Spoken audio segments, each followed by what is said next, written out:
अब एक चीज हो गई। दूसरा, भक्ति सेम टू सेम भक्ति का है। आपकी भक्ति का संवर्धन, भक्ति भी बढ़ेगी भागवत से, इसमें कोई शक नहीं है, क्योंकि भागवत तो भक्ति से भरा हुआ है। इसमें तो अंधाधुंध भक्ति की कथा है, काल्पनिक भी है, और एक स्त्री के रूप में भी भक्ति की कथा है, और वैसी जो हम भक्ति जिसको कहते हैं उसके तो अंधाधुंध श्लोक हैं, ज्ञानवर्धक भक्ति। भक्ति का मूल मंत्र क्या है, भक्ति कैसे करनी चाहिए, भक्ति का क्या सिद्धांत है, भक्ति कैसे संभव है, भक्ति सफल कैसे होगी, सब कुछ भागवत में है। पर भक्ति भी तब बढ़ेगी जब आपके अंदर आस्था है, निष्ठा है, लग्न है, एकाग्रता है। तो आप हर समय खड़े हैं किसी के लिए, तो ये सच्चा है बिल्कुल, रिश्ता भी और प्रेम भी। यानी कि संसार झूठा है, रिश्ते भी झूठे हैं, पर आप एक लफ्ज में किसी के लिए खड़े हैं तो ये सच्चा रिश्ता है। इस झूठ में सच्चाई भी छुपी रहती है महाराज। केवल सुनार के यहाँ राख नहीं होती है, राख में सोने के कण भी होते हैं, ये ध्यान करो। केवल समेटा हुआ जो कचड़ा है हर आश्रम का, हर मकान का, ट्रक भर के जो जाता है गांव के बाहर ढेर पर डालने के लिए, वो केवल कचड़ा ही नहीं होता है, उस कचड़े में कीमती सामान भी होता है, कुछ न कुछ। तो कचड़े में कोई कीमती सामान होता है जिसके बारे में किसी को नहीं पता।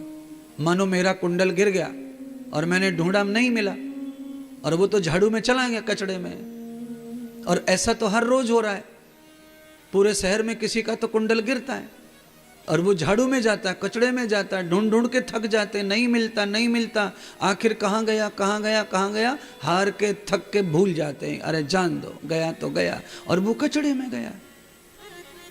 तो तात्पर्य यह है कि कचड़े में भी कुछ सोने का कण है, सुनार की राख में भी सोने का कण है। तो आपको समझना यह है कि ये जो संसार जो झूठा है, इसमें भी सच्चाई का कण है, पर उसे ढूंढना पड़ेगा। और समझ में आ जाए तो सब सच्चे हैं, फिर कोई झूठा नहीं है।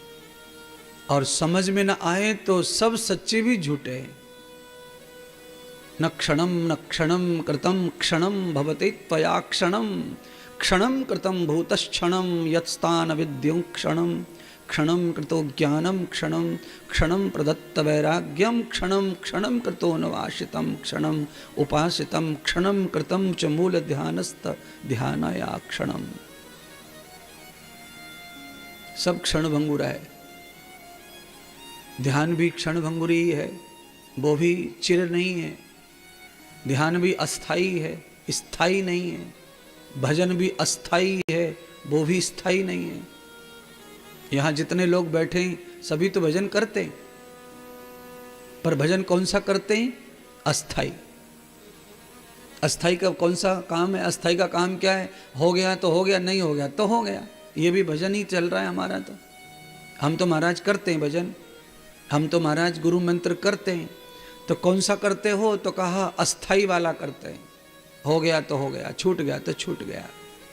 आज तो मौसी के गांव आए, यहाँ पे थोड़ी भजन की जरूरत है। आज तो मामा जी के गांव में है, यहाँ भजन की कहाँ जरूरत है? आज तो छोटी बहन की शादी है, अब कहाँ भजन की जरूरत है? 15 दिन तो अब शादी में काम है। ये अस्थाई भजन है। ऐसे भजन वाले झूठे भगत हैं। और सच्चा भगत कौन है? सच्चा भगत सामने लाश पड़ी है, रोने वाले रो रहे हैं और भजन करने वाला भी रो रहा है, पर भजन भी कर रहा है। सच्चा भगत वो है। रोना भी है, संसार के भी धर्म को निभाना है, रोना तो है। और रोना किस लिए है? पीड़ा तो है, दर्द तो है, अब कभी नहीं रहेगा ये साथ में। जितने काम इससे थे अब तो कभी ये काम नहीं होंगे, तो रोना इस बात का तो है। रोइए, पर रोने के साथ में भजन को हमेशा जोड़ के रखिए, तो स्थायी भजन है ये, सच्चा भजन।